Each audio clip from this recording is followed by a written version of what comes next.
This work was mostly done at the Center for Consciousness Studies in Tucson, Arizona.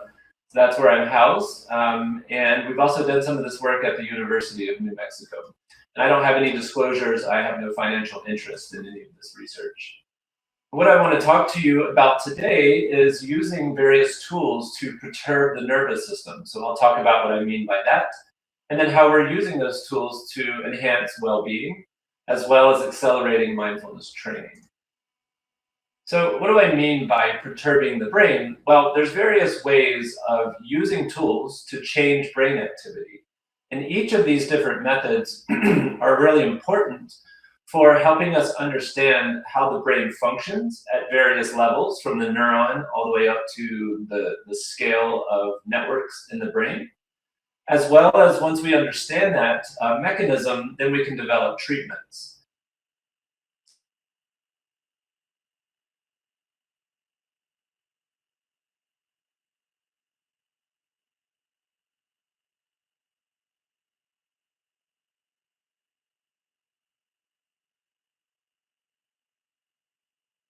Interventions like caffeine, and we can see how caffeine changes the brain. That's a way of perturbing the brain.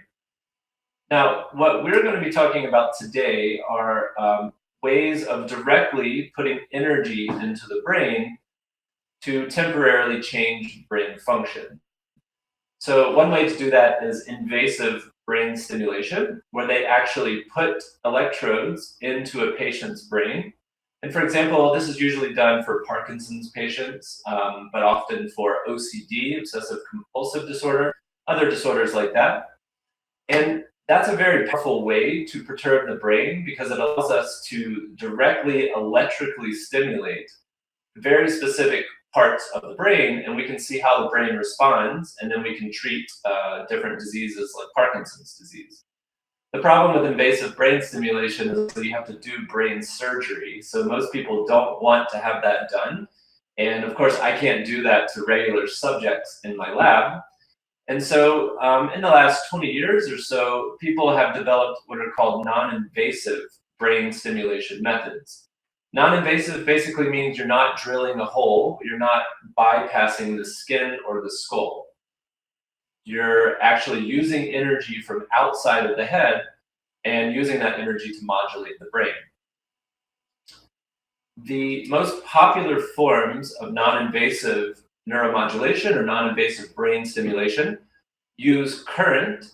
So what you see on the left there is a form of direct current, or magnetic stimulation. So on the right, you see transcranial magnetic stimulation. These two methods have been published tens of thousands of papers at this point, and they've been very well studied. So transcranial direct current stimulation, what's called TDCS, you basically put two electrodes actually on your scalp, so it's non-invasive. And as you can see, from the anode to cathode electrode, it passes electricity across the scalp and a little bit gets into the brain. And the idea here is that you can just very, very slightly change the excitability of neurons. You can make them more or less excitable. Now, that's a great tool, but it doesn't really get very specific or focal. So the electricity spreads on the path of least resistance, and it's just going to spread all over the brain. Transcranial magnetic stimulation is much more focal and much more powerful. For the engineers in the audience, we're talking about almost up to 1 Tesla field of a magnetic field. So that's very strong. And with that, as you can see, you can focus that field into the brain. And as you know, if the magnetic field is in this direction, there's an electric field in the opposite direction. And so you can point the magnetic field in order to induce an electric current to the brain. Now, transcranial magnetic stimulation is a powerful and more expensive version of brain stimulation. And it's been a very powerful scientific tool. We can use it to basically excite or inhibit different parts of the brain in order to study what they do. So we use these in the scientific lab all the time. And then very recently, as of about 2008, it's been approved to treat depression. And it actually works as well as something like Prozac, which is a drug to treat depression. but the magnetic stimulation has very few side effects. So it gets in the same direction as pharmaceutical interventions, but really there aren't many side effects like with drugs.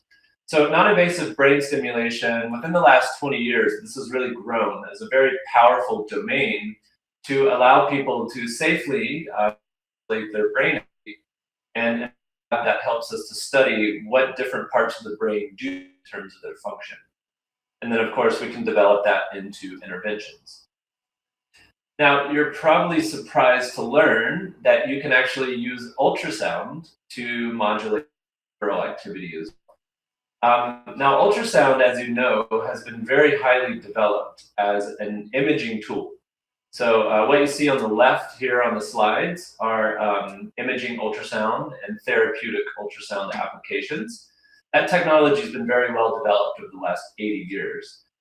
If you use high-intensity ultrasound, so we're talking 10 to 100 watts per centimeter square, you can actually focus a beam of ultrasound into the body, and you can destroy cancer tissue or kidney stones. So high-intensity ultrasound is very important for therapeutic purposes as well. But what's nice about the technology is it's been so developed that we know at low intensities that you shouldn't do any damage to the body, but you can put ultrasound into the body for imaging, for example. Now, it would be really then to ask if you could use this technology to modulate neural activity. That would offer a very powerful and relatively cheap technology as a tool for science and as a tool for therapy.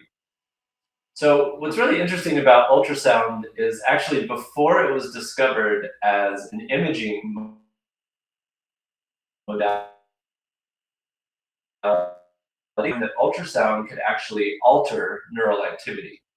And the study I'm showing you here from 1957 is from a lab in the United States where they were showing that you could actually inhibit neural activity in cats, in the feline. So basically what they're demonstrating here is you shine a light into the brain and you record EEG right on the top of the head. Every time you flash the light, you'll see a change in the EEG. That's the cortical potential. Very normal. And then what they did is they ultrasounded into the thalamus, the visual input to the brain. And as you can see in the middle there, they actually reduced the cortical evoked potential with ultrasound. So the ultrasound was acting on the thalamus and actually making it less likely to fire. Now that's pretty cool. That's over 50 years ago now, over 70 years ago, and they're showing that this technology already could modulate the brain. Now, a lot of time went by, and the technology in about 2000, 2010 really developed. So the way that they manufacture ultrasound transducers, for example, that really accelerated with technology and machine applications. And so there's lots of new applications of ultrasound, specifically trying to stimulate the brain. I'm just going to give you a couple examples of that here. So one case, this is a lab at Harvard. They were actually focusing the ultrasound beam into a rabbit's brain, and they're trying to find the specific motor cortex, so the part of the brain that controls movement in the rabbit. And what's really neat about ultrasound is if you use a curved lens, you can actually focus the ultrasound down to millimeter focal depth. So it can be highly focused. That's what you see there on the rabbit's head. And basically, that focused beam goes into the brain, and they record the brain activity. So this is magnetic resonance imaging, MRI. And the little red blip that you see in that picture is actually the increase in brain activity relative to the focused ultrasound. So this is showing in real time that you can focus a beam of ultrasound across the skull, and you can actually focus it right into the motor cortex. Now, at the top there in B and C, you actually see the rabbit's paw. And the rabbit, whenever you stimulate it with ultrasound, the motor cortex, you can make the paw move. So this was a pretty clear demonstration. You can get a beam of ultrasound into the brain, and you can actually stimulate the brain to make the muscles actually move. And then in those pink plots, what you're seeing is what's called histology. So they wanted to make sure that this was safe. And one way to do that is you slice the brain up after the study, and you actually look for any evidence of damage. At these intensity levels, there's no evidence that it's doing anything negative to the brain. And the intensity levels, for anyone who's interested, it's usually around 500 to 700 milliwatts per centimeter square. So it's a very small amount of energy. And in the last 10 years, 5 to 10 years, people have started doing this technology in humans. So we're calling this transcranial focused ultrasound. It's transcranial, it's going across the cranium. And we're using focused ultrasound, so we call it TFUS. What you can see in the top here is actually a human skull, and this is a focal beam of ultrasound being focused all the way into the thalamus. So that's the deepest spot into the brain. And from a cross section, you can see how focused that actually is. That's about 5 millimeters in diameter. It's very, very focused. And because ultrasound in the brain is sort of like water. It's mostly water. And so when ultrasound's passing through, it's like passing through water when it's in the brain, so it kind of bounces off and comes back. Now, the basic idea here was to ask, just like in the cat study I showed you earlier, could they modulate the excitability of the thalamus? And that's what they showed. So the red here is when the thalamus is getting ultrasounded, and the blue is when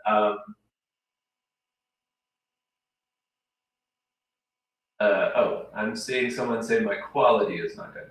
Sure, I can pause my video, and let me actually turn my VPN off. That might be the problem. So if I get interrupted, I'll be back in about 20 seconds.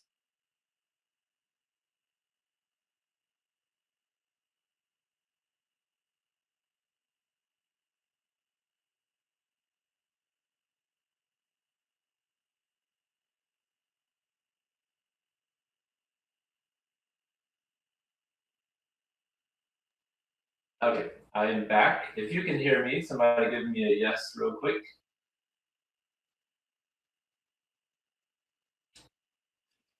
Anybody? Oh, sorry. There we go. I had to scroll down. Okay, so you should be able to hear me better, but let me know if it still breaks up. So here's another study where they're actually focusing the ultrasound beam into the thalamus again. This is what you see at the top right. That's the focal beam of ultrasound.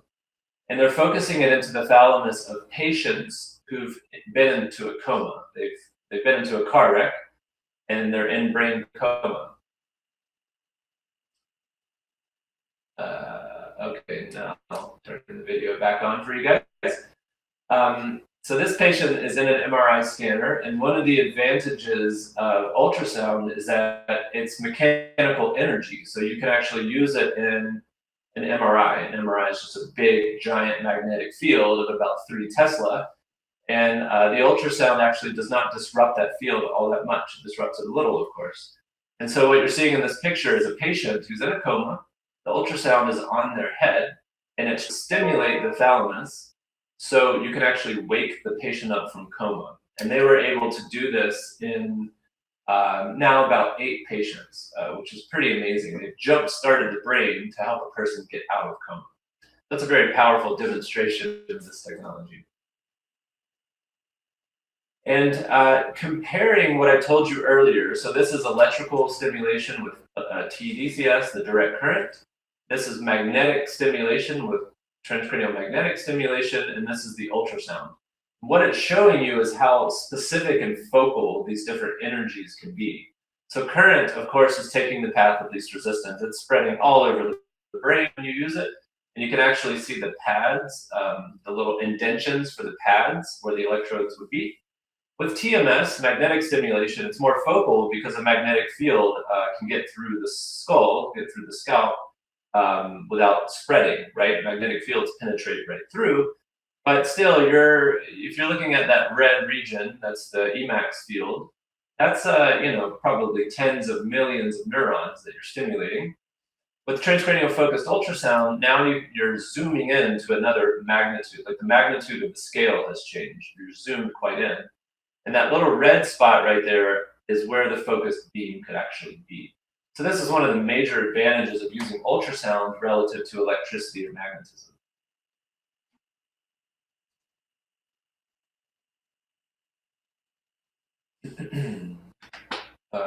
Sorry, I'm getting a little spinny wheel here. I'm just waiting for my video, my PowerPoint to keep going. I may have to re-upload it. Let's see what happens here.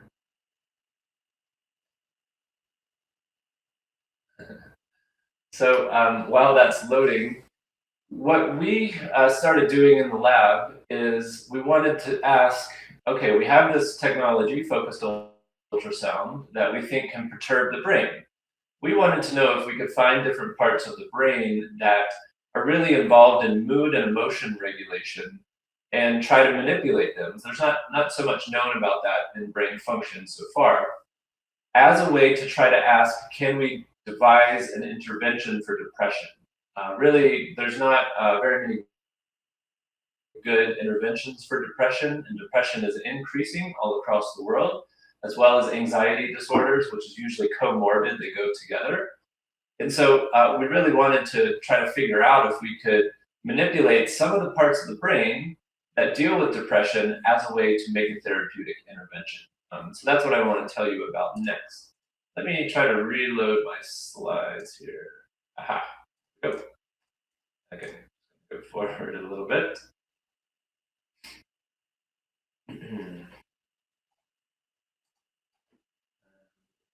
Anybody remember which slide number I was on? Might have been 10.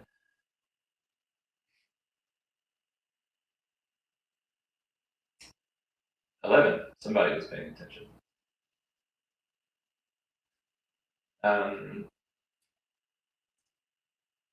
Let's see. I'm getting a little broken picture here, so it's not bringing up my slides.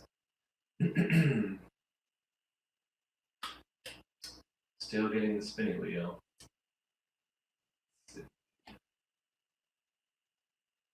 1 second, guys. I'm going to try to reload.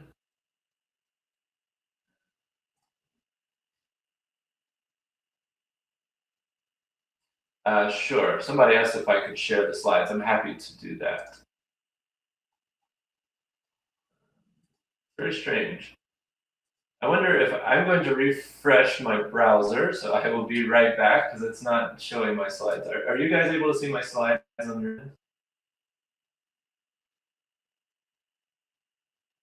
No, and yes, and yes. Okay. All right, I will be right back.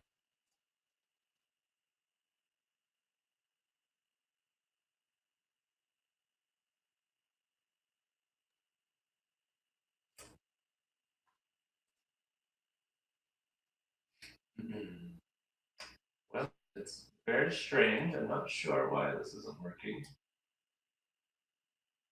I'll give it another 30 seconds. If it doesn't work, I'll just share my screen with you. It might be a little laggy, but I think that should work.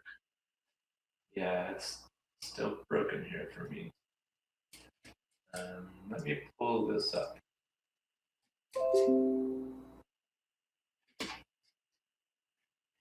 Okay, I'll just share my screen here. Let's see. Go.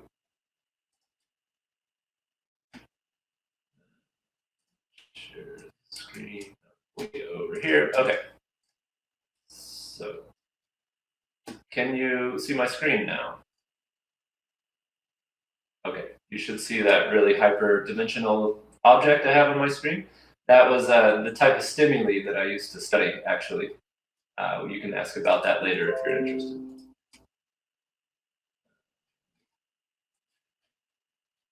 Let me just do this. Okay.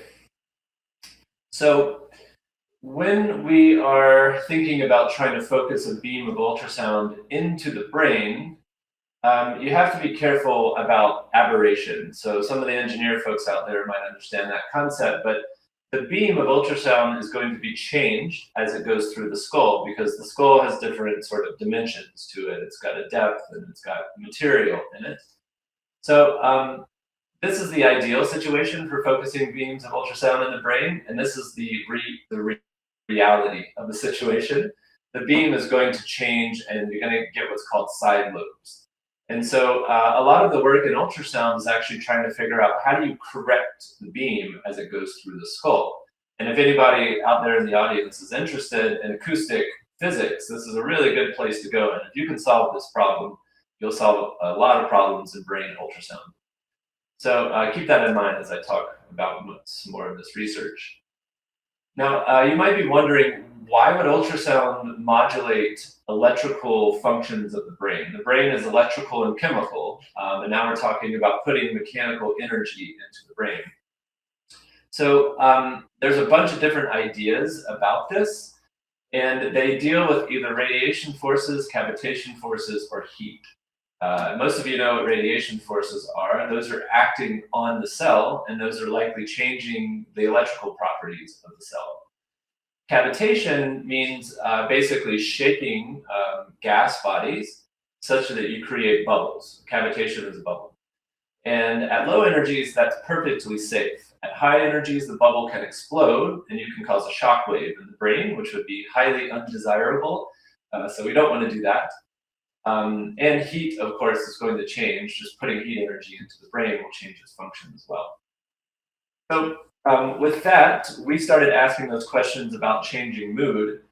And the basic paradigm was to stimulate the right prefrontal cortex with ultrasound and asking people to report their mood. So the basic finding over a couple hundred subjects is that we could actually make people feel better, the mood increased, relative to placebo. But we actually didn't want to stop there. We wanted to use this tool to perturb the brain as I was talking. So we wanted to figure out what is changing in the brain. And we brought subjects in, we did an MRI, and we did the ultrasound on them at the same time. And the basic idea was to look at the connectivity of the networks in the brain. This is called functional connectivity because you're looking at which brain regions are communicating with each other. That's called functional connectivity when they're talking. So we did resting state functional connectivity. We did ultrasound to a back part of the brain. And then we did a resting state again. And this is the basic finding. So this is the spot in the brain that we stimulated with ultrasound. And these are all the other brain regions that it communicates with normally. Now, after ultrasound, this is what changed. Actually, all these blue regions showed up. You see they're not there. And it showed that by ultrasounding that part of the brain, we changed what it was communicating with in a way that predicts why people's mood would change. So these are mood regulation areas like the amygdala, the hippocampus, sort of deeper sort of emotional areas. So this was the first time actually any lab had shown that you can ultrasound into the brain and change the functional connectivity of the brain. Pretty exciting when we found it. We've been doing a lot of acoustic modeling. This is another hot area.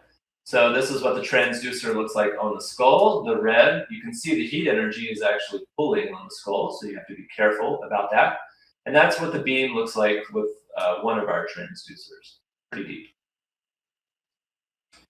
So I had this general tool that I was using to modulate brain function, and I was really trying to develop it into interventions to treat different disorders.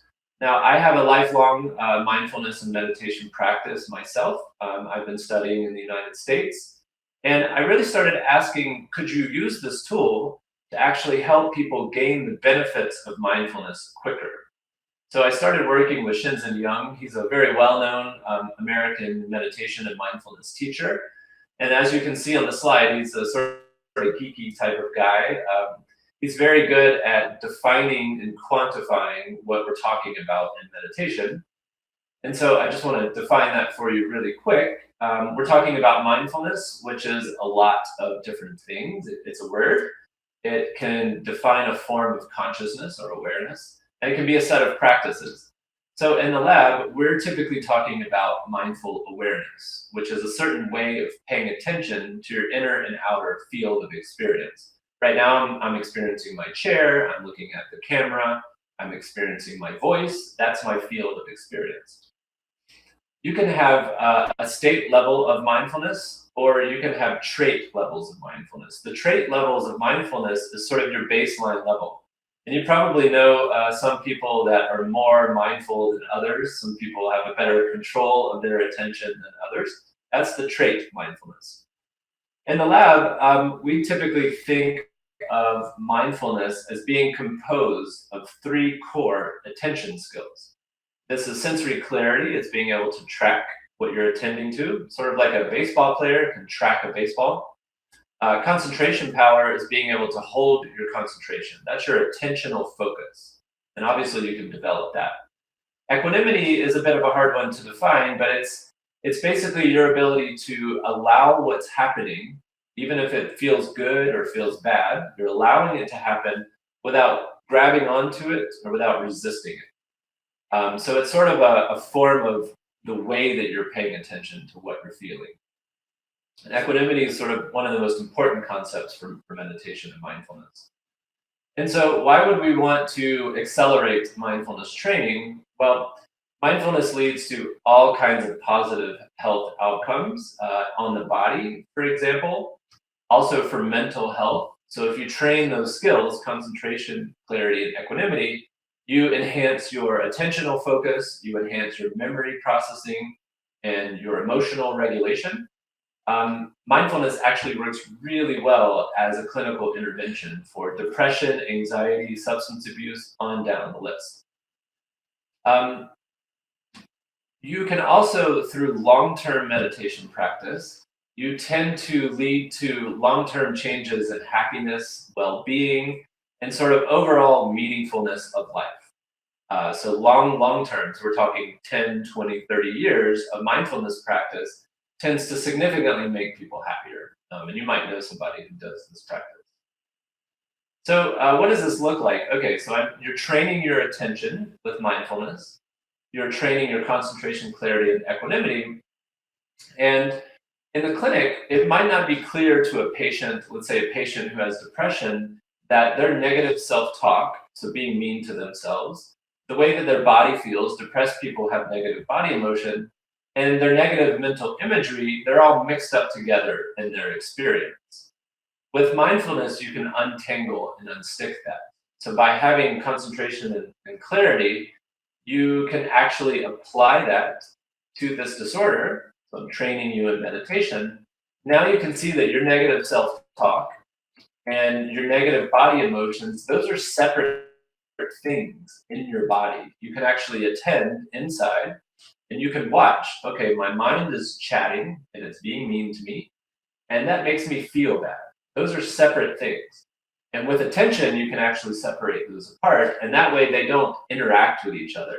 So for anybody out there who knows statistics, you can get an interaction term, and that interaction term makes something even bigger than the sum of the two parts, right? So that happens inside your body as well. Your experiences are all mixing together and they're amplified. Well, if you practice mindfulness and practice equanimity, then you don't get so stuck in that amplification.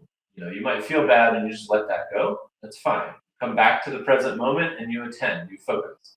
That helps people in the clinic immensely, especially when they have negative emotional problems. And so what we wanted to know was, can we help people learn those attention skills faster? And of course, the problem in the clinic is that mindfulness is often very difficult. So trying to do mindfulness practice when you have a negative depression state is very, very hard.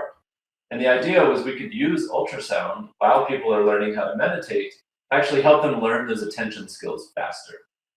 So this is the lab that we launched at the University of Arizona. It's called the Sonication Enhanced Mindful Awareness Lab. Sonication is what you do when you ultrasound the brain. You're sonicating it. And what we decided to do was, since we have this tool, ultrasound, that can perturb the brain, we wanted to find parts of the brain that are involved in learning mindfulness. So we focused on the default mode network and the corticobasal ganglia habit formation system. So these are two brain systems that I'll tell you about. The default mode network is the part of the brain that comes online when you're not doing anything. So if I put you in an MRI and I just tell you to just sit there and do nothing, this is the type of activation that you would see, back and front. And this is sort of what the network of the default mode looks like. You've got these two core hubs. The posterior cingulate is here, and the medial prefrontal cortex is in the front. And these two regions are really involved in when you're thinking to yourself, when you're planning for the future, if you're talking mean to yourself, any of that negative talk or positive talk, all of that is the default mode network. It's your default mode. There's nothing bad with the default mode network. It's just a place that we spend a lot of our time. Now, what's really neat about graph theory and brain science is that you can look at all the brain regions that are connected in the default mode, and you can see that some areas have more integrity. They have more weight. And so if I could ultrasound into this region, which is the posterior cingulate, that's the back part, the red part, if I can inhibit that, I could likely make the integrity of the whole default mode network go down. That's our hypothesis. If we could do that, that might help learn meditation better. And I'll tell you why we believe that. I'm just going to check in and make sure you guys can still hear me. Okay. Yep. Okay, looks good. So I'm going to come back. So when you put a long-term meditator into the scanner and you ask them to meditate, this is what you see in the default mode network. So remember, it was red before, now it's blue. So that means they're turning down their network.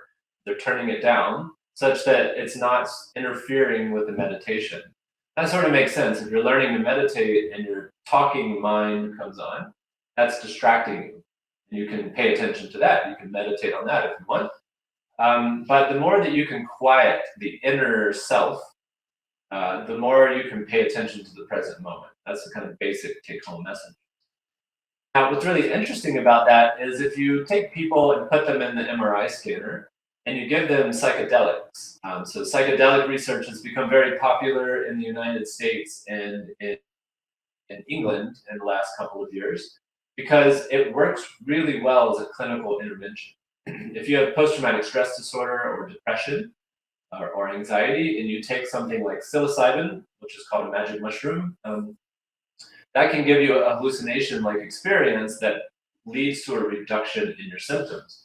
Now, what's really interesting about that is when you look in the brains of people who are on a psychedelic, so yes, these people are on psilocybin and they're in the MRI, which is a very hard thing to do, I think. But what you see is that as they start having an altered state, that same default mode network shuts down. So that's that big blue there, and there's the frontal regions. So the same thing is happening on psychedelics that happens with long-term mindfulness practice. Now that's very interesting because the more psychedelic you do, the more that your sense of self quiets down. That inner space of self-representation is quieting down. And that quieting actually predicts long-term effects. That's called a drug-induced ego dissolution, or DIDE. That's the technical term. And that experience for people predicts whether they'll feel better from their clinical symptoms later after the intervention. So this really points to a central spot in the brain that may deal with less interference with practice. Now, what does this have to do with meditation, you might be asking? Well, here's another study. They're using fMRI neurofeedback. So the patients, the participants in the scanner, they're actually seeing their default mode activation. That's what you see in the blue. And they're getting real-time feedback. So it's about 3 seconds to 5 seconds delayed because the brain activation is a little slow for this measure. And what you see on the screen is actually blue means less activity of the default mode network, and red means more activity. So they can actually feed their own brain activity back into their brain through their eyeballs and tell the brain what it's doing. It's a pretty neat task. And what they find is that when meditators are trying to meditate, they really deactivated that default mode network. Look at this. Effortless doing is mostly deactivated. And these little red spots is when people are thinking to themselves. And it matches up just 1-to-1. Now look what happens when people who have just learned to meditate, these are controls. If you don't have any meditation experience, now you're trying to meditate, your brain is very active. You're talking to yourself a lot. You're thinking to yourself a lot. And then every once in a while, you seep into the meditation practice. So this is a big clue to us that this brain region has something to do with the sense of self, and that if you can quiet that down during meditation, it help people learn how to meditate. That's the big idea. So with that, we targeted the mode network with ultrasound. We did the same baseline scans. We ultrasounded that same spot. So that spot I was showing you right here, that's the exact same spot we ultrasounded. We put people back in the scanner. Here's what we found in the brain connectivity. So if you're looking at the default mode network, that's this big blue in the front. And the greenish blue means that it's deactivated. So we massively deactivated the default mode network. So, and that's what you can see at that bottom slide there. Now, we asked people, most of them were like, holy cow, my inner chat, that my talking to myself was pretty much gone for like 20 minutes. I was having a very good time. It felt fine. I really liked it. It just was like great. It was really neat. These are non-meditators. These are people who don't normally experience that focus on the present moment type of experience, and they all really liked it. So we got them to self-report on a mindfulness scale, and the basic finding is that they increased on a measure of mindfulness called decentering. This is really close to that concept of equanimity. So we were actually letting them experience equanimity. Now remember, equanimity is like the stickiness, right? So they're getting less sticky, they're untangling, and they're just sitting in the MRI scanner enjoying their time. We also wanted to look at EEG, because if you record the electrical activity from the brain while you go into the default mode, you also see something called 10 hertz alpha. Alpha just means 10 hertz in the EEG. So we did the same paradigm, and we looked in the brain again. And now here in purple, what you're seeing is that ultrasound significantly decreased alpha, which is exactly what we would have expected. And then we decreased theta and beta as well, these other frequencies in the brain. Now we can plot that electrical activity onto the surface of the scalp, and that's what we've done here. And now we see the two major hubs of the default mode network were deactivated, purple again. And also the precuneus, which is part of the default mode. So this was really good evidence for us that we actually decreased that default mode network again with electrical activity. Now, we also wanted to turn to the basal ganglia. So this is a part of the brain that's really involved in habit formation, so your automatic habits and automatic behaviors. And that's because we found this very famous, very interesting disorder, but not well known, called athymorphia. So if you get bilateral damage to the basal ganglia, so both sides, you get a person who has extreme motivation disorder. So I know everyone out there has had problems with their motivation from time to time. These people have zero motivation. And it sort of looks to us like dysfunctional levels of equanimity. So let me tell you what that means. There was one patient who was left out in the sun. And what these patients will do is they won't do anything unless you ask them to do something. You have to activate them from the outside. So usually they'll just sit there and do nothing, and then you talk to them and they're totally normal. It's very weird. So this patient was sitting in the sun. She wasn't moving. She got really bad sunburn. And the doctors asked her, why didn't you just move out of the sun? You got really bad sunburn. And she said, well, I perceived the pain, and it was very bad pain, but I didn't suffer. The pain caused no suffering, so what's the point of getting out of the sun? So there you go. The system in the brain that should have asked her to motivate to get out of the sun wasn't activated. That self, the preservation of the self, wasn't activated. And so she just sat there. So this is too much equanimity. She was able to realize that she's in pain and experience it, and then she just let it go immediately. That's not a good thing. You need to be able to realize you should move to protect yourself. However, we looked at this as a model for equanimity. This shows us where in the brain, if you dial down this a little bit, you may be able to give people an experience of equanimity. So this is Shenzhen Young. He was my first subject. We decided to target on both sides the basal ganglia, which you can actually see in the picture. And this little funny device on his head is actually guiding the ultrasound. It's a beam of ultrasound, so it needs to be guided very precisely. So there's a camera off the screen, and that's Shenzhen's actual brain that's loaded in. And it's like a video game. It guides me right down to the spot. So that's the ultrasound transducer, and it's also being seen by the camera. Now, when Shinzen went through this, we did it for a couple weeks, and he's obviously a long-term meditator. His first experience over the week or two where we started was that he had deep levels of equanimity. Now, not the dysfunctional levels. It wasn't like the patients I showed you, but it was moving in the direction of equanimity like a meditation or mindfulness person would want on very, very deep levels, or that what they might want to experience. They don't really want it, but they experience it. And so Shenzhen being the first participant to go through this, we got really excited and we wanted to replicate.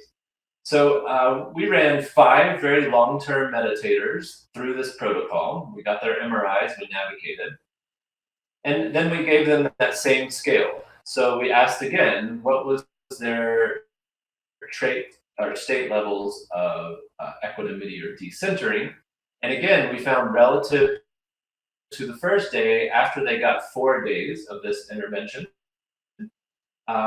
they actually dramatically increased their equanimity. Every one of the meditators said that this was like being on a really long retreat. Now, these mindfulness people go on these retreats for weeks and months. That was their experience after this. I also got them to self-report what it was like, and they wrote down different words. So this is the word cloud of all of their experience. This is just a big picture of their experience. The bigger the word, the more that they reported that word. So body was reported a lot. And you can see, overall, this was a very positive experience for people.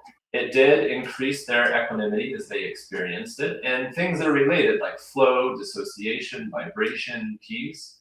So these were very sort of in the same direction as equanimity. And what that really tells us then is that that brain area, the basal ganglia, seems to be related to this equanimity process. So we're now able to perturb the brain and look at whether people's experience is what we would expect if the basal ganglia is involved in equanimity. So this is our new device that we have developed in the lab. It looks very science fiction, I know. This is EEG.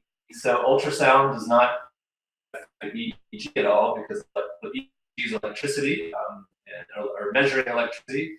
Ultrasound is mechanical energy. The transducer is emitting energy into the mode network in this case, and she's wearing this whole device. Now, as you can see, the participant's actually wearing headphones. We're inhibiting the default mode now. And that's really the idea. We're not replacing meditation. We're helping people get the effects when they try to meditate or do mindfulness. And on top of that, we're doing EEG as a form of cognitive assessment. So we can make sure that the networks in the brain are changing in a direction that looks positive and healthy. We don't want to do any negative things to those networks. So in summary, transcranial ultrasound is a promising tool to perturb the brain to study basic brain function. Transcranial ultrasound can modulate mood. That's what I showed before. And what we're looking at now is whether transcranial ultrasound can enhance equanimity as a substrate for training for mindfulness. These are all the collaborators on these projects. It's taking a very big team to do this, and this is growing. If any of the engineers in the audience are interested, or anybody is interested in trying to help out, please reach out to me. We always need help in building these devices and using algorithms to understand the data, so definitely reach out. And I just want to thank you for your time.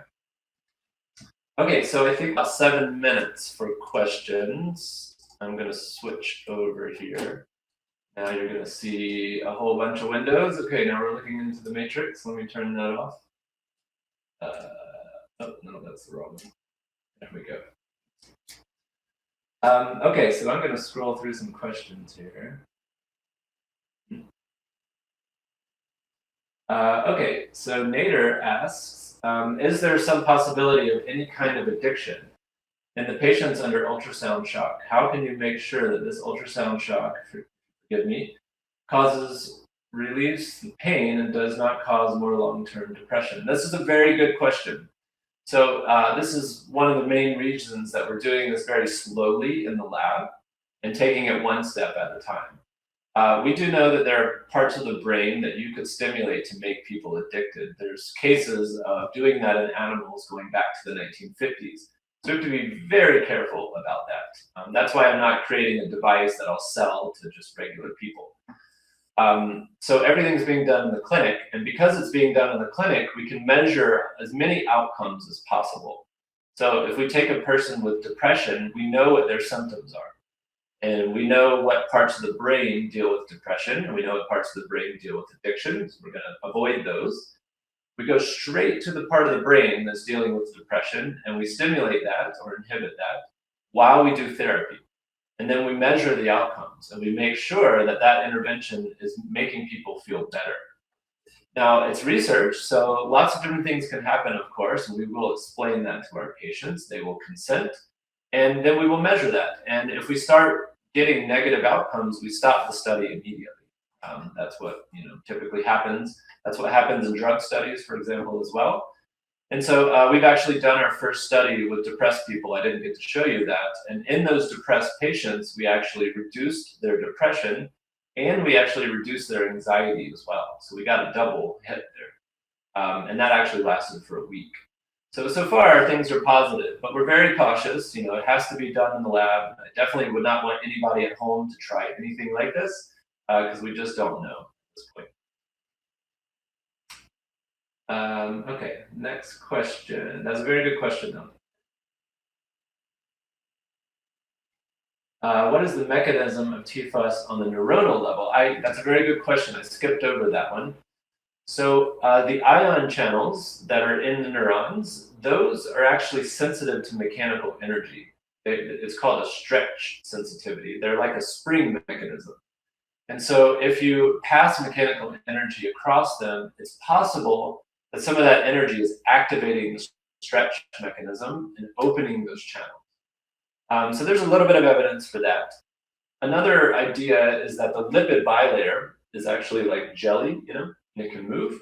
So the ultrasound energy is traveling across the lipid bilayer, and it's moving the leaflets across. And that's actually causing charges to build up inside or making charge less likely to build up depending on the wave. So you can actually change the excitability across the membrane by moving the lipid bilayers. There's a bunch of other ideas too, like it might actually be causing sort of fluid dynamic effects. So, the way airplane moves through the air, it causes these little jetty currents and things like that. So there's fluid in the brain, of course, cerebrospinal fluid.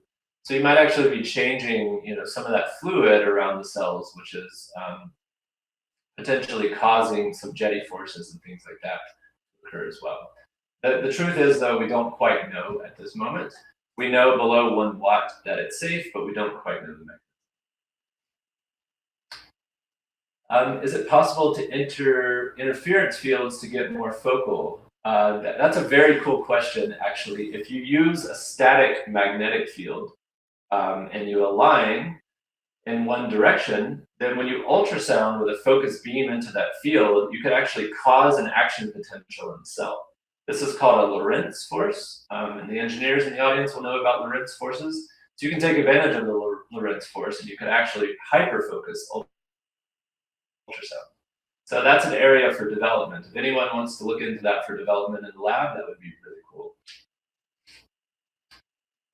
Let's see, the parts of the brain which carries out the CPU duty in comparison to a computer could possibly have better performance after this medication and reduced calm network. Yeah, that's a very good question. So that's one of the things that we're actually trying to do. Our idea is that, when you're worrying about something or you're thinking in negative thoughts, that takes a lot of energy. If you just want to think about the energy as a dynamic system that has properties like entropy in it, then you want to try to conserve energy as much as possible.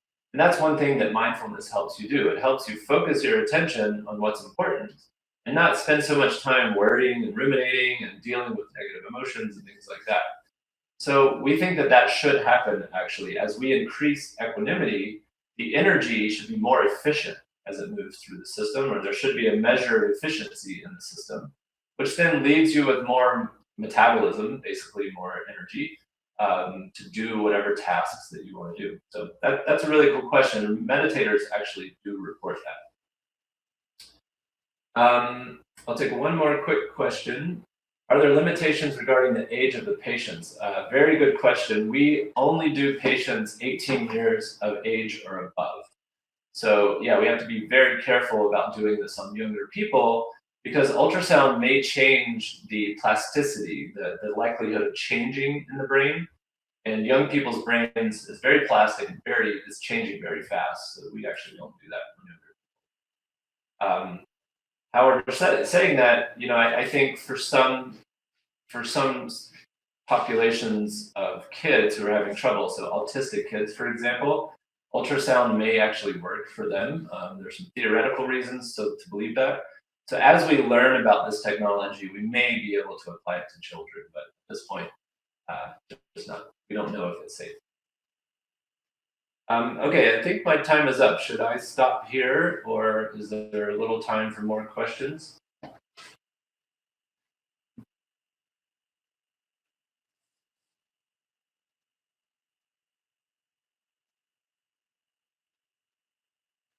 I'm not hearing you again, but maybe other people are. I'm sorry. I'm sorry. Do you have my voice? Yep, you're good. We can have another question if you want. If you want. Let's see. Someone asked, is using electromagnetic waves as non-invasive tool influence on the whole body electric fields and the other chakras? Yes, this is a very good question. So if we think about just the brain connected to the body, all of that's connected. And we're thinking about the chakras, if those exist. I will be agnostic to them, but they're existing along the meridian. All of that's connected to the brain. And if you look at things like the cranial nerves, so the nerves in the face, those are all connected into the body as well. So even when I'm touching here, I'm activating some of my cranial nerves. That's going right into the reticular activating system in the brain, and it's changing brain function. So I tend to think that any form of energy that you put across the body is going to influence the dynamics of these systems. And the more the less specific that energy is, like electricity flows all over the skin, all over the body, the more you're going to change in a sort of gross way, like on off type of thing. And that's one thing I really like about focused ultrasound is that it's highly focal, so I can really target just one brain area, and I'm not sort of messing with the whole balance of the body. And that really is important because I want to make sure I'm not making you addicted. I have to make sure I'm not targeting areas I don't want to target, for example. Sir, if you want, they gave us another 5 minutes. We can let one of the audience to ask his question. Sure. Here, yeah. I turn your microphone on, Mr. Mansour. Actually, you didn't let yet. So I'm doing it for another one.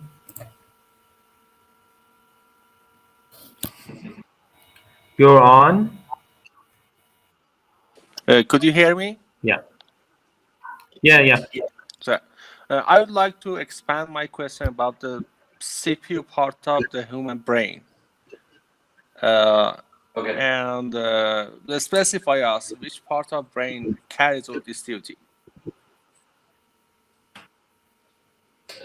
Which part of the brain has the duty of a CPU? Yeah, in comparison to computer, yes.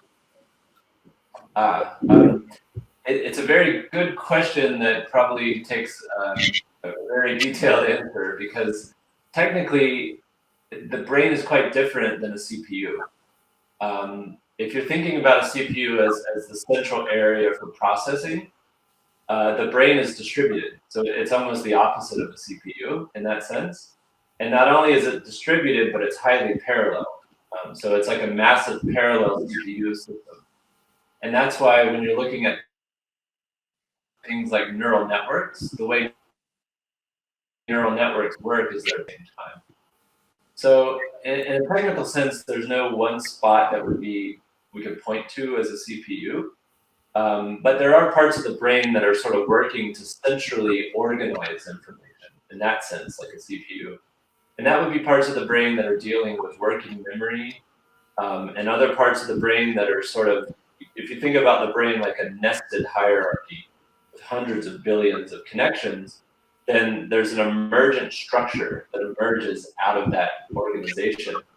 And so there's brain areas that are coordinating that, almost like if you think about like a symphony of musicians, there's a conductor. So there's a bunch of conductors in the brain, and you could think about those as CPU, because they're sort of telling where the information should go in the brain. But from a technical sense, it's best to think about it with another analogy, like a processing parallel system or something like that. So we have a few minutes. Sir, I have a question too. I'm a computer engineering student, and we have this concept in the automata theory of power of arithmetic. And as you said, this question happened to me came to me that is there a difference because of this hyperdimensionality of the brain? Is there a difference between brain power of arithmetic, a logic arithmetic, and the power of, for example, a Turing machine? Can be a fundamental difference?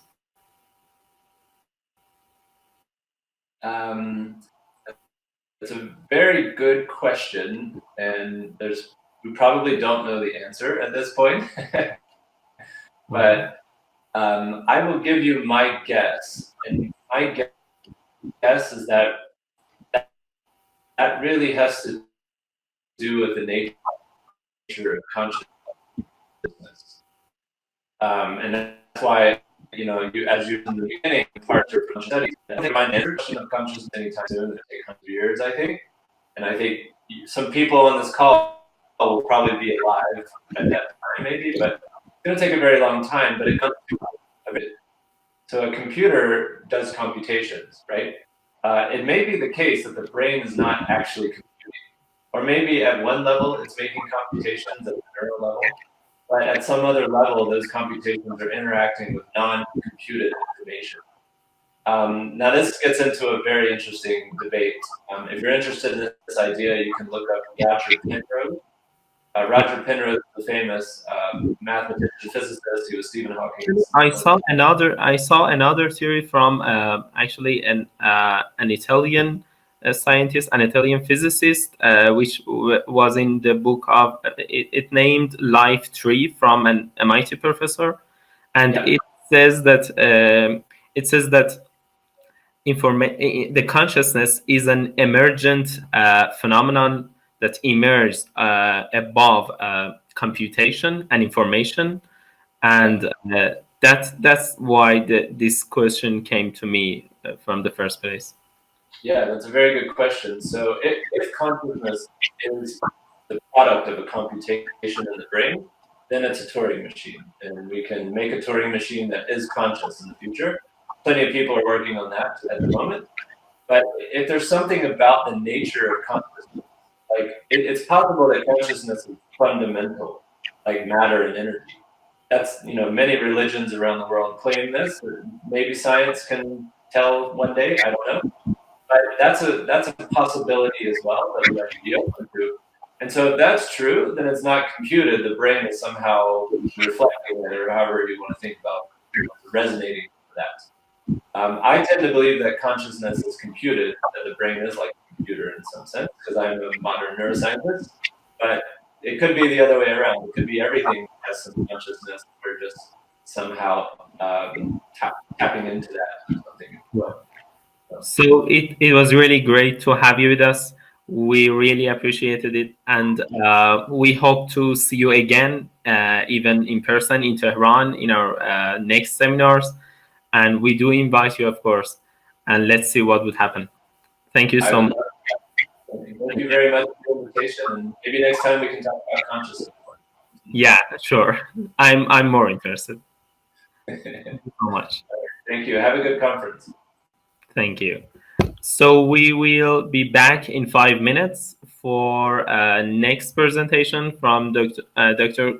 Kambiz Badi, and see you in 10:15 Iran time.